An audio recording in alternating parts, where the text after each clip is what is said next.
munsi w'ejo M23 aho yari yagabweho igitero ndetse hazamo no kubaho ikintu cyo gushimuta batwara abari bahari. Gusa mbere yuko iyi nkuru tuyivugaho y'igitero ejo M23 bayigabyeho, reka tubanze tugaruke ku byaraye bibereye mu nama ya SADC aho Perezida Felix Tshisekedi yasebeye cyane, bamusebeje ku rwego umukuru w'igihugu atakagombye gusebamo. Mbega ni ibintu usibye n'umukuru w'igihugu n'umuntu bukwiye kubaho ubundi umukuru w'igihugu, bamusebeje cyane by'umwihariko mu nama ya SADC ku buryo babikoze n'umuntu usanzwe utari perezida w'igihugu nabyo byaba ari ibintu bisebetse cyane. Reka twinjire ku gisebo nicyo kiri kuvugwa muri Kongo. Abaturage bo muri Kongo bamwe na bamwe byabarakaje, abandi bantu bakunda Tshisekedi cyangwa umushyigikiye birababaza, abandi ariko nanone bwo bakomeza kugaruka kuri icyo kintu buryo bamusebejemo, baravuga ati byari bikwiriye rimwe na rimwe ku ruhande ibyo bamukoze bitewe nabo n'ibyo nawe yari yabanje kubakorera kugira ngo bigeraho bamusebya. Felix Tshisekedi mwakomeje kubibona ku mbuga bagenda bagaruka ukuntu mu ijoro ryashize yari yasebejwe cyane mu nama yabaye ya SADC. SADC ngira ngo murayizi, nuriya muryango w'ubukungu bw'ibihugu byo muri Afurika y'Amajyepfo. Mu ijoro ryashize cyangwa se ku munsi w'ejo hari ku itariki 17 hari inama idasanzwe y'umuryango w'iterambere ry'ibihugu byo muri Afurika y'Amajyepfo. Ni inama yabaye kuri uyu wa gatatu itariki 17 muri uku kwezi kwa 12 n'ubundi. Ariko iyo nama yabaye hifashishijwe ikoranabuhanga, kwa kundi abayobozi basigaye bajya ku ikoranabuhanga cyangwa se hifashishijwe ya kure, murebana kuri ku ekara bari imbere cyangwa se ku mashini bari imbere, noneho mukajya buri umwe ahabwa ijambo akagira icyo avuga mugakora inama. Niko iyo nama yari yabaye, bino bivugwa nka video conference. Iyi nama ya SADC yari yabaye ku munsi w'ejo ariyo Tshisekedi yasebeyemo. Ubundi ngo yari inama igamije kwiga kureba uko politike y'igihugu cya Madagascar ihagaze, ariko muri iyo nama Perezida Felix Tshisekedi baje kumwamburiramo uburenganzira bwe, kuko nawe iyo nama yibarizwamo abamuryango wa SADC yagombaga kuba yifitemo uruhare. Ubwo yitabiraga iyi nama Tshisekedi yaje kubuzwa uburenganzira bwe. Amakuru yemezwa n'abakora muri ibi bihugu cyangwa se n'abari bari muri iyi nama avuga ko ngo Felix Tshisekedi ubwo yari ari muri iyi nama buri gihugu cyagerwagaho kigahabwa ijambo, mikrofone zawe ukazivugiraho, amashusho yawe agaragara, ariko Tshisekedi ngo abandi baravugaga akazamura akaboko nawe ngatanga igitekerezo avuga ijambo, barangiza yatangira kuvuga bakahita bamukupiraho amamikoro bakamucecekesha, kongera akazamura ijambo bakahita bari hundi, aba Tshisekedi bakongera bakamukupiraho mikrofone. Kandi SADC muri kano kanya iyobowe n'igihugu cya South Africa. Muri kano kanya South Africa cyangwa se Afurika y'Epfo niyoboye kino gihugu cya SADC. Gusa ngo Tshisekedi bakomeje kumwima ijambo, urumva nyine bari batanze itegeko by'umwihariko n'abakuriye SADC muri kano kanya aricyo gihugu cya Afurika y'Epfo. Igihugu tuzi ko cyari gifitanye umubano mwiza mu minsi ishize na leta ya Kongo, ndetse cyanohereje abasirikare muri Kongo kugira ngo baze bafashe Tshisekedi kurwanya M23. Twari tubona ari umubano mwiza cyane. Gusa South Africa nk'abayoboye SADC muri kano kanya bari mu bambere batanze iryo tegeko ngo Tshisekedi muze kumwima ijambo ajya atangira kuvuga mu mukupireho. Ibaze nayo gutanga igitekerezo uri umuyobozi, bundi umuyobozi yagiye kuvuga, murabizi ukuntu abayobozi bubahana, iyo agiye kuvuga perezida w'igihugu n'umuntu ukomeye abandi bose baraceceka akavuga, yarangiza n'abandi bakavuga. Niko abayobozi bigenda n'abandi bantu babubahana hagati yabo. Gusa Tshisekedi yajyaga kuvuga bakahita bamukupiraho mikoro bakamucecekesha. Uri kumva ukuntu bamusuzuguye. Ahantu nkubwirira ko biba bigoye cyane cyangwa se bikomeye gusuzugura perezida, nuko perezida hanini yasuzuguye nk'umuntu ubuhagarariye igihugu, bishyirwa ku gihugu cyose ngo igihugu cyasuzuguwe. Niyo mpamvu bifite uburemere bukomeye cyane.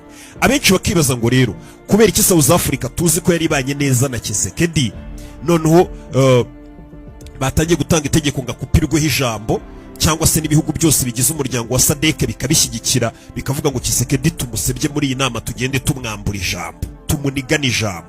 Ngo ni ukubera yuko Tshisekedi yarabambuye, yabimye amafaranga yari yarabasezeranije.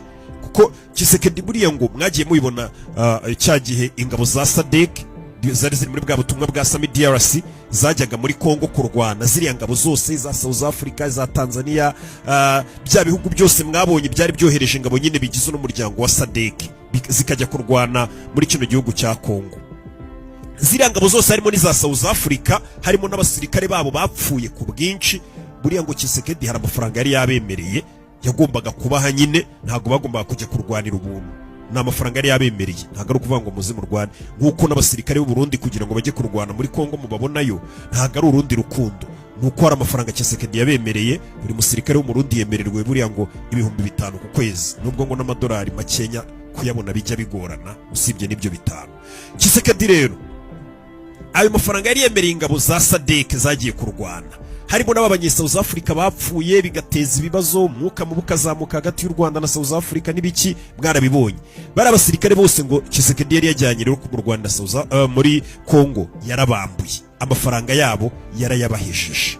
Ibyo rero ngo byababaje SADC, baravuga ati tugeze kuba twapfushije abantu bacu, yaratumanuye tukohereza abasirikare n'ibikoresho byacu tukajya gukubitirwa. Turabizi ibyo 23 yakoreye ingabo za SADC, hagira n'abapfiramo. Ibyo byose Tshisekedi yabirenzeho, abaheza n'amafaranga yabo ngo arayabambura, arababwira ati none se haduyi ko, bikavuga ko Tshisekedi nawe yavugaga ati none se haduyi ko yabakubise nyine ubwo murishyuza. Ngo Kongo nkuko amakuru abivuga, ngo Kongo ntago yubahirije amasezerano y'imisanzu y'amafaranga yagombaga gutangwa muri SADC kuko bari bamwoherereje ingabo. Ngo muri cyagiye nyine boherezaga muri bw'abatumwa bwa Samidias, ngo izo ngabo z'akarere zari zoherejwe muri misiyo yo guhera 2023 na 2024 kugira ngo bafashe nyine ubuyobozi bwa Kongo guhangana n'ibikorwa by'imitwe yitwaje intwaro, by'umwihariko M23 mu burasirazuba bw'icyo gihugu. Ariko manda y'izi ngabo za SADC yaje kurangira mu kwa gatatu 2025 nibwo twabonye manda yabo irangira ndetse bagenda basubira mu bihugu byabo. Ibi byatumye abayobozi ba M23 n'ubundi bakunze kugaragaza ko Tshisekedi ngo ubuyobozi bwe babukimanga cyangwa se budashoboye, bakomeje kumuseka cyane bavuga bati ukomeje gusebya igihugu cyacu, usigaye ujya mu manama bakakwambura ijambo, bakagukupiraho amamikorofone. Ni ibintu byagaragaye nabi cyane, uzi kuburi kuzamura akaboko watangira kuvuga bagukupiraho amamikoro cyangwa mikoro zawe bakazifunga. Ni ibintu byasaga nabi bidakwiye gukorerwa bega umukuru w'igihugu kwamburwa ijambo gutyo.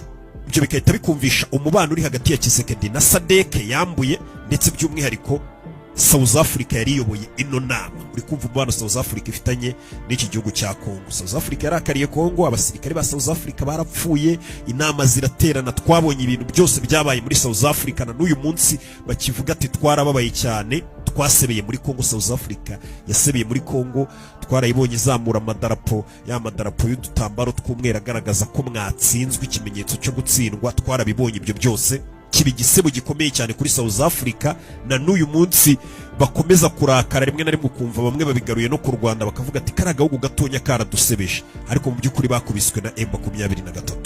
Ibyo byose bari kubikorera Tshisekedi, mu yandi magambo ariwe bari kurwanirira, bari gushaka ibiceri.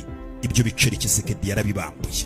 Ibyo ngibyo bikahita bituma nanone nabonye ku mbuga benshi bibaza ngo ese Tshisekedi nimba yarambuye SADC ntayiha amafaranga kandi baraje kumurwanira akavuga ko batsinzwe, umwanzi yabatsinze, ko n'abasirikare b'u Burundi nabo batsinzwe, bakubiswe n'ubundi na M23, bikaba ngombwa ko batanga n'itegeko ngo basubire Burundi, ubwo bo Tshisekedi azabishyura.